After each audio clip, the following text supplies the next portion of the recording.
কোচবিহারে বিএলওর মৃত্যু, হৃদরোগে মৃত্যু হলেও তার ঘটনায় চাঞ্চল্য কোচবিহার জেলায়। কোচবিহারে বিএলওর মৃত্যু, হৃদরোগে মৃত্যু হলেও তার ঘটনায় চাঞ্চল্য কোচবিহার জেলায়। উল্লেখ্য, এর আগেও দেখা গেছে পশ্চিমবঙ্গের একাধিক এলাকা থেকে বিভিন্ন কারণে বিএলওদের মৃত্যুর খবর এসেছে। আবারও দেখা গেল একই চিত্র। এবারে বিএলওর মৃত্যুর খবর উঠে এলো কোচবিহারে। জানা গেছে কোচবিহার জেলা উত্তর বিধানসভা কেন্দ্রের বানেশ্বর ইছামারির 103 নম্বর বুথ এলাকায় বাড়ি সেই বিএলওর, যার নাম আশিস ধর। শুক্রবার রাতে হৃদরোগে ওই বিএলওর মৃত্যু হয়। জানা গেছে আজ অর্থাৎ শনিবার তার বুথের হিয়ারিং ছিল, তাই তিনি গতকাল রাতে খুব টেনশন করছিলেন এবং এর ফলে তিনি অসুস্থ হন এবং তারপরে মারা যান বলে এই পরিবারের দাবি। মৃতের ভাই দিলীপ ধর জানান, তিনি পরিষ্কারভাবে জানেন না মৃত্যুর কারণ, তবে কাজের চাপ ছিল বলেই তিনি জানান।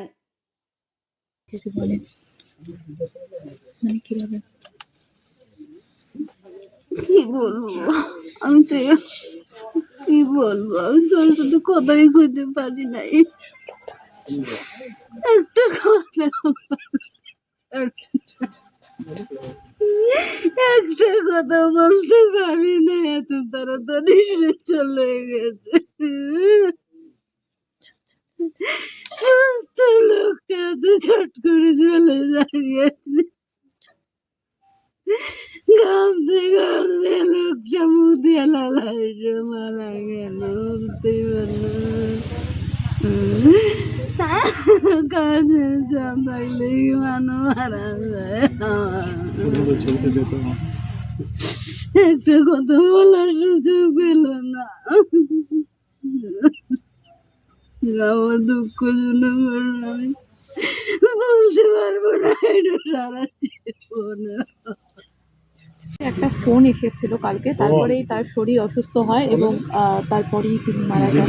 এটা ঘটনা আমরা তো টিভির পর্দায় মিডিয়াতে দেখেছি কিভাবে বিএলওদের উপর অমানসিক চাপ চলছে। আমরা কিছু বিএলওকে হাউমাউ করে কাঁদতে দেখেছি। বেশ কয়েকজন বিএলও তাদের মৃত্যুও হলো।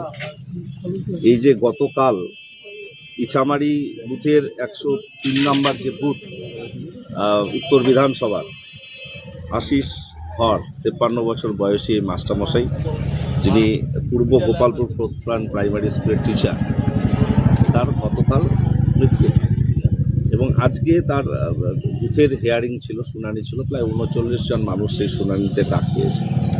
সেই সংক্রান্ত বিষয়ে কালকে রাত 10টার দিকে নাকি তার কাছে একটা ফোন আসে এবং ফোনের পরে তিনি অস্বাভাবিক ঘামতে শুরু করেন। তার স্ত্রী যেটা দাবি করলেন, তার পরিবার থেকে দাবি করা হলো যে সেই ফোনে এমন কিছু বলা হয়েছে বা এরকম কোনো তাকে চাপ দেওয়া হয়েছে যেটা থেকে সে আতঙ্কগ্রস্ত হয়ে পড়েছে। এবং এটা ঘটনা যে বিজেপির নেতৃত্বরা বারবার যেভাবে বলছে যে বিএলওদের বিরুদ্ধে স্টেপ দেওয়া হবে, তাদেরকে জেলও পাঠানো হতে পারে। কিছু কিছু মানুষ, কিছু কিছু বিএলও সেটাতে খুব আতঙ্কগ্রস্ত এবং তিনি হয়তো নিজে সেরকম একটা কিছু ভাবছিলেন। সেখান থেকে তার যে পরিণতি, মৃত্যু, সেটা কিন্তু কোথাও একটা নির্বাচন কমিশন দায় এড়াতে পারে না। এবং বিজেপির নেতারা নির্বাচন কমিশনকে দিয়ে যে চাপ সৃষ্টি করার চেষ্টা করছে, একদিকে সাধারণ মানুষের উপর, সাধারণ ভোটারদের উপর, আর একদিকে বিএলওদের তাড়াহুড়ো করে যারা 2 বছর একটা কাজ সম্পন্ন করতে সময় লাগার কথা, সেখানে 2 মাসের মধ্যে, একদিনের মধ্যে লজিক্যাল ডিসক্রিপেন্সির মীমাংসা করতে তাদেরকে নির্দেশ দেওয়া হচ্ছে। শুনানিতে একসঙ্গে এত লোককে ডাকা হচ্ছে, তাদের সমস্ত ডকুমেন্টেশনের ক্ষেত্রে কি কি হয়েছে সবটা বিএলওকে জবাবদিহি করতে হয়। কিছু ক্ষেত্রে বিএলওদের উপর দোষারোপ চাপানো হচ্ছে এবং বিএলওরা সেই আতঙ্ক থেকে তারা অনেকে টেনশন নিতে পারছে। বাড়িতে আসলো, খুললো, বাইক স্ট্যান্ড করলো, চলো খেয়ে নিই, রাত্রি হয়ে গেছে। খাওয়া দাওয়া করলাম, কিছুক্ষণ বলছে যে আমার কীরকম একটু শ্বাসকষ্ট হচ্ছে। আমি বললাম, তোর ডাক্তারবাবু কোনো ওষুধ দিয়েছিলেন? বলে হ্যাঁ দিয়েছিলেন। তো ওষুধ খেয়ে নে। ওষুধ খেলো, খাবার 5 মিনিট পরে বলছে যে না, ভালো লাগছে না রে। তখন আমি যে আমার পাশে বাড়ি আছে, ছোটো অক্সিজেন সিলিন্ডার থাকে না, ওগুলো আনার জন্য গেলাম। এসে দেখি যে নাক দিয়ে আর মুখ দিয়ে সমানে লালা বেরিয়ে একদম এইখানেই শেষ। হসপিটালে নিয়ে গিয়েছি, কিন্তু কোনো কাজ। উনি বলছিলেন যে একটা ফোন এসেছিল। ফোন তো এসেছিল, আমি থাকতেই ফোন এসেছিল। ওটা তো ওনাদের কাজের সূত্রে কোনো ফোন এসেছিল, জিজ্ঞেস করেছিল যে আপনাদের কতজন। এইগুলো ওনাদের ব্যাপার, কতজন নাম আছে। কি মনে হচ্ছে যে কাজের চাপে কি এটা? দেখুন, কাজের চাপ তো অবশ্যই আছে, কিন্তু এটা যে একক কারণ এমন তো কিছু না। কি হতে পারে এটা দাদাই বলতে পারতেন। হ্যাঁ, আমি শুধু সঙ্গে থেকে যতটুকু দেখেছি, কাজের চাপ তো যে কোনো কাজেরই চাপ থাকে, আপনাদেরও চাপ থাকে। হ্যাঁ, কাজে কি হয়েছে এটা একমাত্র দাদাই বলতে পারতেন। আমি যেটা দেখেছি সেটাই বললাম। আগেও কি শরীর খারাপ এরকম হয়েছে না, এই রিসেন্টলি শরীর খারাপ হয়নি, রিসেন্টলি 2-3 বছর আগে একবার হয়েছিল। এরকম? হ্যাঁ, এরকম হয়েছিল। আপনার নাম? আমার নাম দিলীপ ধর, কি হন আপনি? আমি ওর ছোট ভাই। মারা গিয়েছে, কি বলবেন? নির্বাচন কমিশন যেভাবে বিএলওদের উপর চাপ দিচ্ছে, যেভাবে তাদের কাজ করতে হয়েছে অল্প সময়ের মধ্যে, এই চাপটা সব বিএলও নেওয়ার ক্ষমতা নেই। যে কাজটা 2 বছরে করার কথা সেটা 2 মাসের মধ্যে করতে গিয়ে আজ 50-এরও বেশি মানুষের জীবন চলে গেল। তার মধ্যে বিএলআরও আছে, ভোটাররাও আছে, নাগরিকরাও আছে, সবাই রয়েছে।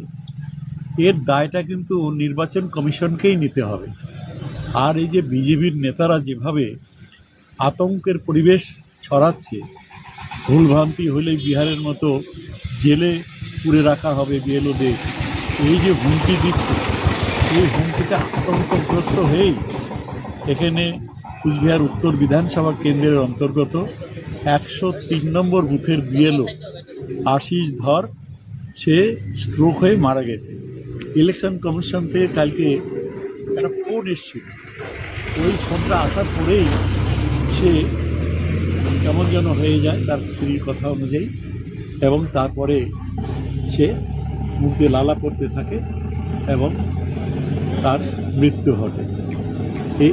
তিনি তার এই যে পরিবার কি হবে তার, এখন এই পরিবারের ছেলে আছে, একটা মেয়ে আছে, বয়স্ক মা আছে, স্ত্রী রয়েছে, অন্য কোনো তো তার আয়ের রাস্তা নাই।